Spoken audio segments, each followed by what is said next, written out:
10-year note treasury yields continue to nudge higher, today getting as high as 135. That would mark a 2-week high. Still haven't attained that 140 level, which we haven't seen since the middle part of July. So ultimately, we've seen yields trade down. We've seen them trade back up. We've seen very much a back and forth trade.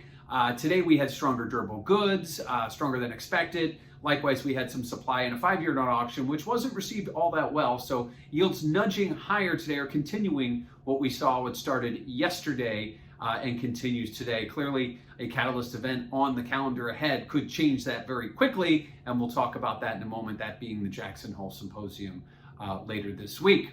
Now, what does this mean for volatility? Well, checking out that CVol index over at cmegroup.com, you will notice that vol remains very directional. Higher yields equals higher volatility, lower yields equals lower volatility. We did see that recently, end of last week and earlier this week, yields declined. We saw volatility go down, but it has reversed higher as yields have reversed higher. Likewise, there is some event risk priced into that volatility model as well. So volatility on the upswing here as yields nudge higher. Lastly, let's talk about Jackson Hole and the taper talk versus taper balk. Go back a few months, you would notice that many expected that the Fed would be talking about tapering, or at least maybe announcing when they would begin their tapering process, almost absolutely. But now, over the last month or so, that has changed a bit as some of the variables have changed. One being the variant of the COVID. Now, obviously, that has changed a lot. It could change the economy. It could lock things down. It could slow things down again. And that has the Fed very concerned, especially Fed Chair Powell, who has spoken about that recently, not only after some press conferences after Fed meetings, but also at some other testimonies. So he remains very concerned of the ripple effects of what this may do to the economy.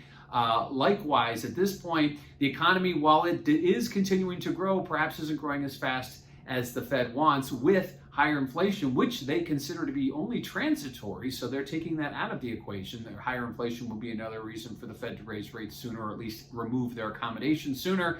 But at this point, they stand their ground that it is not going to be here for a long time. So higher inflation should not be written in totally into the equation here. But the Fed right now finds itself maybe painted in a corner as expectations have shifted so much.